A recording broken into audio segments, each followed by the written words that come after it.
Kara Nicole. Yeah, it's just that collection culture that we're in. And we've had so many LABUBUs on the show that are going to be coming out soon.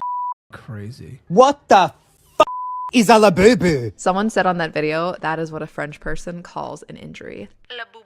But seriously, what is a LABUBU? I mean, have you guys also started seeing these freaky gremlin? I have. They've been shoved down my throat by people that have come on the show. And it fucking sucks. And they're going into so much debt for LABUBU. I muted it. Stores online. What the is a LABUBU? Someone What said is on a that video, LABUBU? that is what a French person calls an injury. LABUBU. But seriously, what is a LABUBU? I mean, have you guys also started seeing these freaky gremlin dolls everywhere? And everyone's going into debt for them. Let me tell you, everyone in the fucking world is going into debt for them. It's fucking crazy.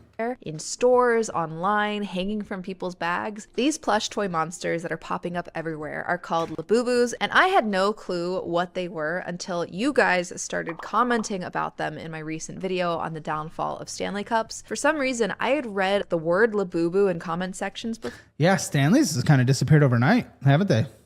We're very trend focused in this country, and it's yeah. And that trend just kind of disappeared. I did read Millionaire Next Door. Actually, surprisingly, I've read a lot of, I'm more focused on the business books, but I've read a lot of personal finance books, and I think I actually skipped that one just because it felt super generic. But I thought it was a type of dress that was sold at Lululemon. It wasn't until you guys started telling me to make a video about the rise of LABUBUs that I finally Googled them and I saw this. The fucking, you know what I mean earlier when I said it looks like they give teeth. Since then, I have had so many LABUBU videos pop up on my feed, including this one where people shared how much money they have spent on a single. And again, I just filmed with someone earlier this week who gets minimum one LABUBU a day, purchases them via a pay in 4 service, and then pays for her pay in 4 one minimum monthly payments with a credit card. And then once the credit card's maxed out, she transfers the credit card into a 0% APR credit card. Then once the interest is about to hit on that, she consolidates them into a lower interest consolidation. And because of that, she's paying for LABUBUs with like 4 different debts. It's fucking crazy. LABUBU doll. $130, $150 in a 3-hour drive, $325. As a reminder, this is how much folks are spending on a single one of these dolls. So what gives? Why are these weird little dolls suddenly everywhere? Because we're desperate with whatever the fuck is going on with our consumer culture. We're desperate with needing to at all times get whatever is popular, and then people view this as like a gamble, or they view it as, yeah, honestly, it's like the Pokemon card. You want to get it and you hope it goes up in value and you can sell it for more. I agree, they're not even cute, they're fucking weird. Especially when so many people who love LABUBUs admit to thinking that they were really creepy at first. I say, let's talk about it. Let's talk about what caused the insane rise of LABUBU dolls. Kara, let's talk about it. The psychology behind our obsession with collecting trinkets like them, and whether LABUBUs have any chance of really lasting in our culture that is obsessed with micro. That's the thing. It's the micro trends, man. There was the Stanleys for like a year, maybe 2 years. Now we're going even quicker and quicker and quicker. Like this one's going to be dead soon. It's going to be dead. People are going to go on to the next thing. Trend. So let's start with the very rise of LABUBU dolls and how it happened. Also, before we even go there, what are these things? For those who don't know, LABUBU dolls are small collectible figures made by the Chinese toy company Pop Mart. They're part of a larger art toy universe and were designed by Sleeper cells. by artist Cing Lung, whose characters tend to lean into a mischievous, offbeat type, thus the nightmarish, toothy smile that these LABUBUs have. And despite looking like an Ewok had a child with a Furby in the Smile cinematic universe, LABUBUs have gained a massive following, especially among Gen Z. According to Wikipedia, the frenzy first kicked off after Lisa from the K-pop group Blackpink was spotted with a I'm very attracted to her. LABUBU keychain on her bag. The obsession has only grown from there. People are turning. That's insane. What is this guy doing? What is this guy doing? Into LABUBU collectors, and like we just saw, people are down to spend hundreds of. What is this? I feel like this one doesn't belong. What is this one? dollars on these monsters. There's limited edition ones, vintage ones, LABUBU blind boxes. And those are actually a critical part of the strategy. See, LABUBUs have benefited from many of the same marketing tactics that made Stanley Cups go viral last year. Think of the limited edition drops that we saw with Stanley Cups, or that we've seen with brands that have been revived like Crocs. We now see... Yeah. But Crocs have a function though. People are interested in Crocs because, sure, there might be collectible versions, but I've personally never had a pair of Crocs, but everyone stands by how comfy they are. The exact same thing happening with LABUBUs. Why? Because it creates this feeling of scarcity. Like you have Hey, thanks for 9 months of Hammer Elite Core, Rob. to go out and buy more or you're gonna miss out. If you haven't already, watch my video on how FOMO culture keeps us poor to really dive deeper into that whole topic. And it's the same thing with blind boxes. Not knowing what's inside creates this sense of excitement. There's a psychology Yeah, it's the Pokemon, it's the fucking Yu-Gi-Oh!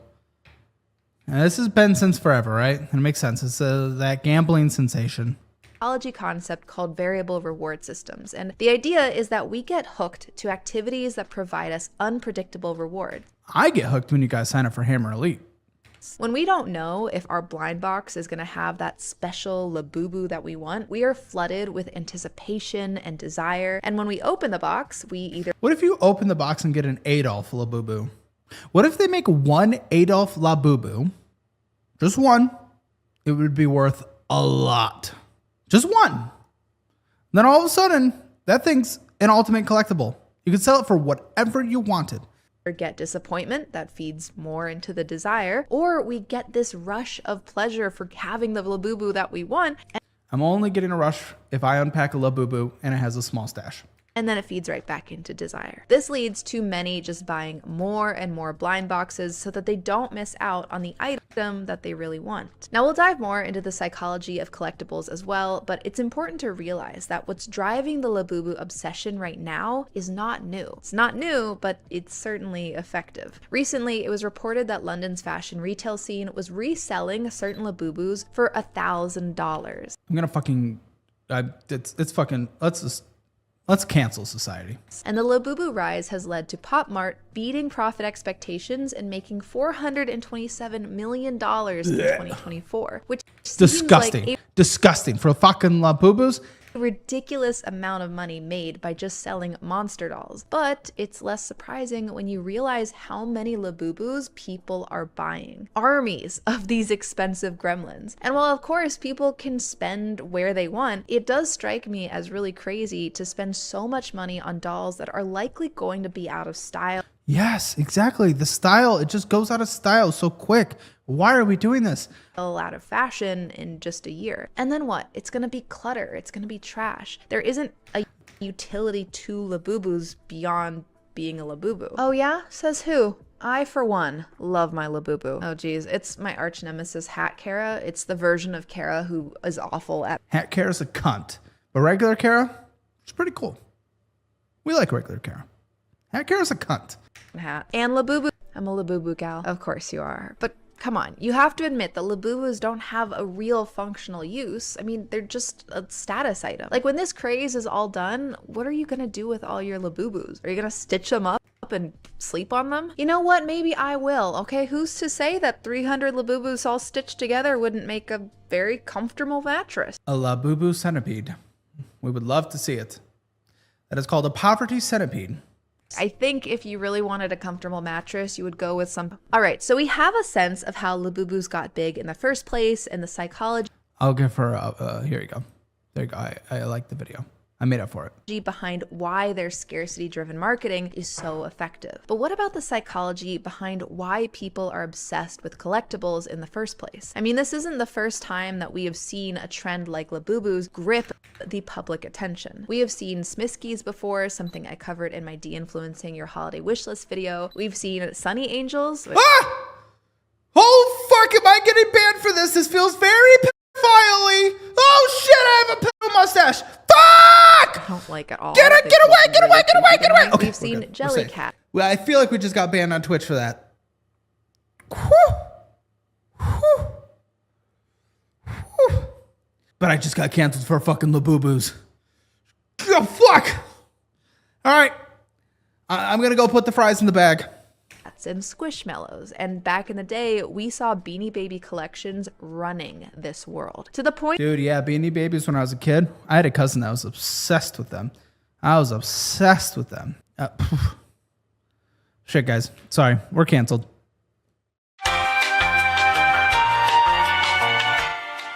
Okay, we're back.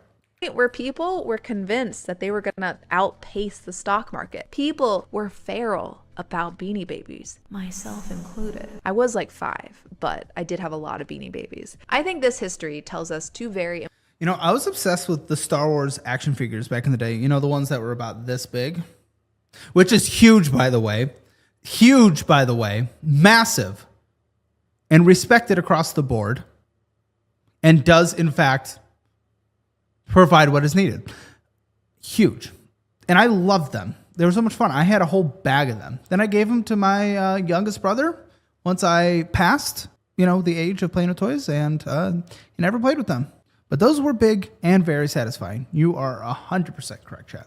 Important things about the LABUBU trend. One is that LABUBU's relevancy is on a countdown. Yeah, these trends come and go. Come and go. Come and go. Just fucking coming and going. Endless is just fucking, just like...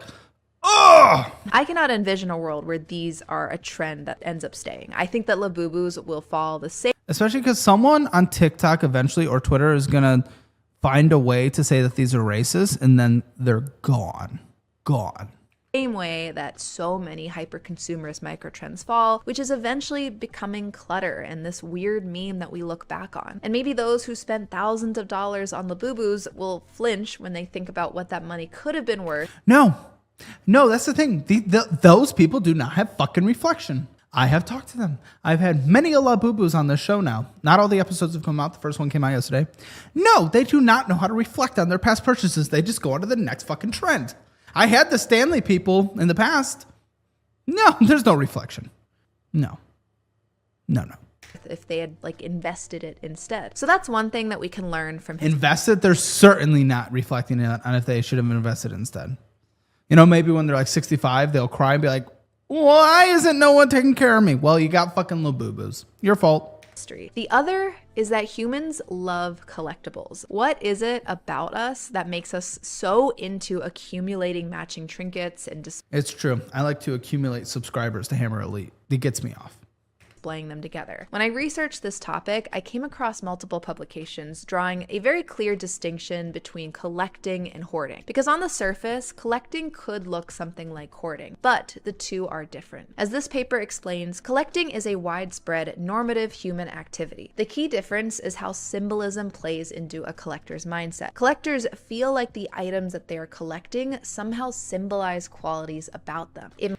That's weird. I've kind of wanted to collect presidential memorabilia, but I can't justify ever wanting to be a collector of anything. I really can't. I'm very much into new tech, purchasing new tech, but collecting, I don't know. Definitely don't get value from it personally.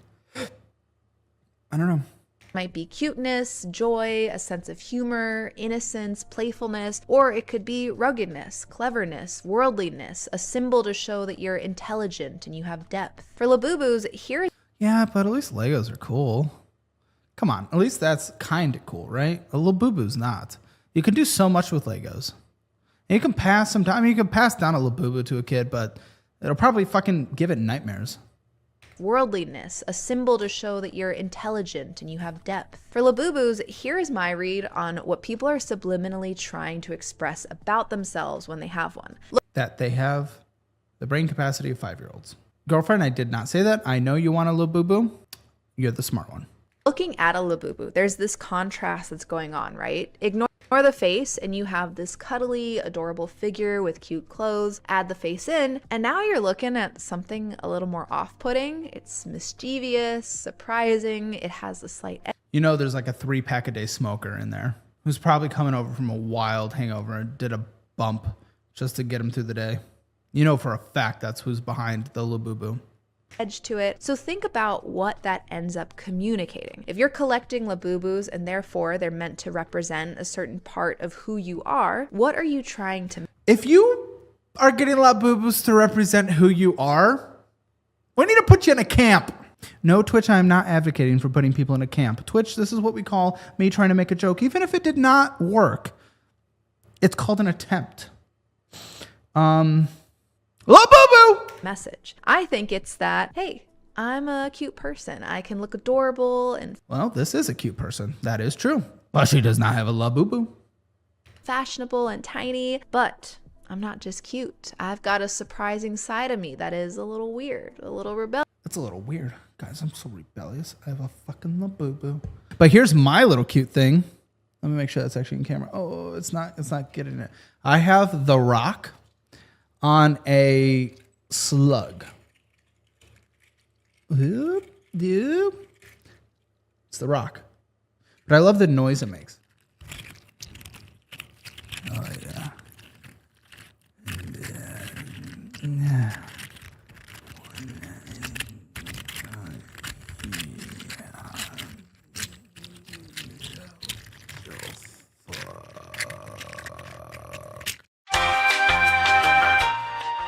That doesn't play into all the cutesy norms. If we look back at Lisa from Blackpink, who helped kickstart this whole trend, her Vanity Fair video talking about LABUBUs shows a lot of this same characterization. She looks glamorous and cute, and yet It's because she is cute. She is like one of the hottest people that have ever been created. Has ever been created in the history of this world. Is she not fucking...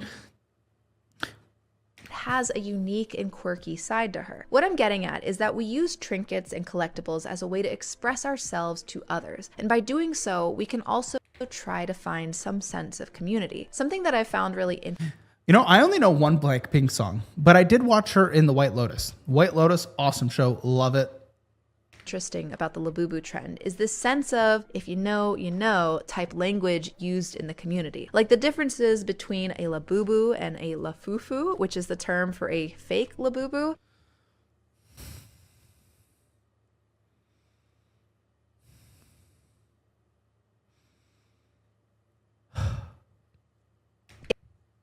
It creates this language within a subculture that, if you know the language, you feel this deeper sense of belonging. I think that's why people also start getting more attached to these monster dolls once they're familiar with the lore. You feel like you're part of a community with its own set of references and inside jokes that no one else can understand. The last force that I think is helping fuel the LABUBU craze is, interestingly, an economic one. There's this economic idea called the lipstick effect, and this refers to the phenomenon where, during economic downturns or times of financial uncertainty, people spend on small luxuries that make them feel good, instead of splurging on big ticket items. Actually, comic book, in dollar wise, there will be a feature to gamble and receive a LABUBU. That's the future of the business. It's a LABUBU app now. Like vacations or designer bags, they'll opt for more affordable indulgences like a $15 lipstick or perhaps a $50 blind box toy. LABUBUs hit that sweet spot. They're quirky, collectible, and they feel like a treat, but they don't necessarily break the bank. At least, like, unless you buy, an army of them the way that some people do. Right now, It's fucking crazy. Had it on the show. It's coming out in a couple weeks. One LABUBU a day. Fucking crazy. now the world is facing a whole lot of economic uncertainty. In my video breaking down the tariffs chaos, I talk about how prices are on the rise and there's a potential recession looming, meaning that many people are looking to cut back on their spending. So during a time when people are looking to cut costs, LABUBUs seem like this Yeah, people are looking to cut costs, but no one ever does cut costs. accessible way to feel joy, participate in a trend, and express identity through consumption. What I worry about, though, is that, just like we talked about before, I don't think this trend is going to last. I feel like this moment of the LABUBU craze is really just one moment amongst many in this larger arc of rotating micro trends and collectibles. Yes, buying yourself a little luxury and expressing yourself through a product, it's not the end of the world by any means. It's not the end of the world, but you have to budget, and that's the fact. People don't actually budget it. And again, one LABUBU a day is what the person on the show got. Fucking stupid. But stretching your budget or over-consuming in the name of something like the LABUBU trend doesn't ultimately feel worth it. Before we start It's not worth it if you think... when you get a LABUBU, you shouldn't be getting a LABUBU thinking it's going to go up in value forever. I mean, these trends go too quick. If you're getting a LABUBU, you're getting something for fun. You're just getting a toy. It's a sweet treat. That's what it is. And if you can afford a sweet treat, it's fine to get a sweet treat. That's okay. participating in trends like the rise of LABUBUs, it's worth asking ourselves. Yesterday's guest was annoying. Yeah, it was woo! That was a special episode, wasn't it? That was a fucking special episode. What are we trying to communicate through those viral items? And is there perhaps a more productive, more real way we can channel our identity or desire? Yeah, hobbies. Maybe productive hobbies. I don't know. I'll fucking know. This is my productive hobby. You know, don't really make much money on doing this thing. Like, I mean, I had a goal for like 50 $10 super chats. We got 3, but that doesn't care. This is just a hobby for me. I'm not going out and buying LABUBUs. People need to find more productive uses of their time. For belonging. But what do you guys think? Are you into the LABUBU? I'd say rock climbing is a productive hobby because you're getting athleticism from it. You know, decent amount of upfront cost depending on what you're doing, or if you're paying a membership in an indoor place. But it is a good thing. It is. I'd say that's a productive hobby. Yeah.